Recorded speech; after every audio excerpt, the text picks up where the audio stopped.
U.S. President Donald Trump has expressed confidence in a potential peace deal in Ukraine, that he held what he said were very good talks with Russia after a meeting between top diplomats from Washington and Moscow.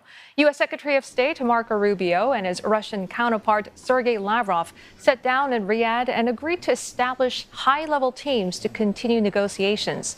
Following the meeting, Mr. Rubio warned that all sides must be prepared to make concessions for a deal to be reached. President Trump has dismissed concerns raised by Ukraine, which did not have a representative at the meeting, and suggested that Kyiv started the three-year-old war. Now, he also signaled support for a possible election in Ukraine before peace talks officially begin. All right, for more, we are joined by Professor Robert English, Director of Central European Studies at University of Southern California. Thank you very much for joining us, Professor. Firstly, how would you assess the outcome of the recent U.S.-Russia talks in Riyadh, and what does this signal to you about the future of negotiations? Well, we don't know anything concrete yet. I'm really most interested in the kind of deal that's going to be struck. And I suppose in a couple of weeks, as the working level negotiators progress, we'll start to see some kind of outline of the kind of trade-offs, the compromises from both sides. Until then, we just don't know. What we do know is that Trump has sort of readmitted Russia, in his eyes, to the club of leading world powers. He's treating Putin with respect. He's talking about future business deals. They're making small diplomatic progress on other fronts. And of course, this is something very upsetting to many European allies and the Ukrainians, who wouldn't reward Putin with this kind of accord until at least some kind of concessions and peace deal have been struck. From Putin's perspective, Professor, what sort of strategic gains do you think Moscow will secure or has secured through these talks?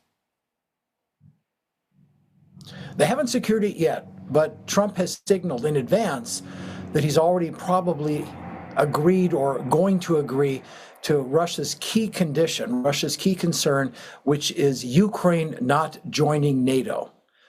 This is what, more than anything, the war was about. This is what the Russians have stood firm on.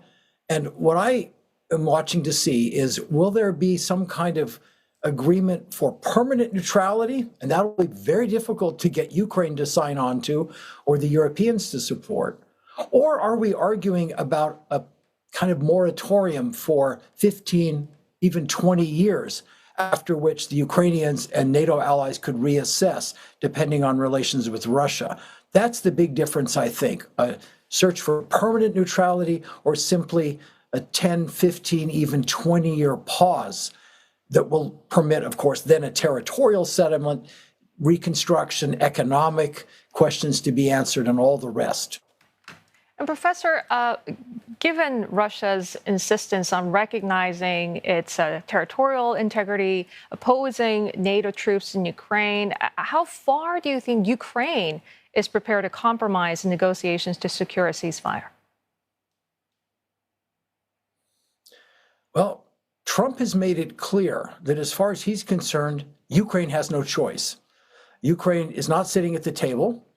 But more importantly, Ukraine's not being listened to. And on the contrary, there is an extraordinary level of sniping and backbiting and criticism going on between Zelensky, the Ukrainian president, and his team of officials and people on Trump's side. It's really something distressing to see that when we would hope for unity and sort of a common position, even if Ukraine isn't at the table, that Trump is representing their interests. Instead, he's criticizing them. He's criticizing Zelensky personally, and Zelensky's essentially returning the favor. It's really an ugly scene and hardly inspires confidence that Trump will be pushing hard on Ukraine's behalf. Yeah, speaking of Ukraine, with the U.S. and Russia sort of signaling this potential reconciliation, such as the restoration of embassies, could Ukraine's influence in peace talks be further weakened as the U.S. and Russia move closer? I don't see, after what we've heard in these last few days, I don't know how it could be further weakened. Trump has made it clear that he has very little regard for Ukraine as a country. He blames the Ukrainians almost entirely for being too intransigent to settle this war before it started or in its early stages. And maybe worst of all, he has a very low opinion of Volodymyr Zelensky, the elected Ukrainian leader. I don't know if it goes back to the Hunter Biden scandal, Trump's hard feelings over his own impeachment, or just failure to achieve business deals in Ukraine by him and his allies, of which we know many were deeply involved. It's all a nasty business, but it shouldn't be what gets in the way of diplomacy at the highest levels and ending a bloody conflict. It shouldn't be personal, but unfortunately, it seems that it is. Yeah, and this recent meeting was signaling a dramatic reset, if I can say that, between U.S. and Russia after years of tension. How might this sort of thaw in relations impact Washington's alliances and partnerships, particularly with NATO members or even China? Well, Trump says that he wants peace with Russia. He wants to normalize relations. He wants to get this war over so that the U.S. can focus its energies, its strategy, its military deployments in East Asia against what he sees as the main threat, the People's Republic of China, led by Xi Jinping, with their military buildup, modernization, and all the rest you know is underway. So he's almost signaling enlisting Russia eventually as an ally, as a friend, as a strategic partner. It hasn't gone that far yet, but that's what he's suggesting because China is the main enemy. China is the main concern. China is, of course, the main economic competitor. As far as our allies, you know, they don't have much choice but to go along with some of this until the European allies, the other NATO countries, can band together, can build up their own domestic arms production and much else to strengthen their own security. They really won't have much to say. They're so dependent on the U.S. That Trump can do this, and they will complain. They will, they will criticize sharply. But in the end, they'll probably go along because Trump will threaten them with tariffs.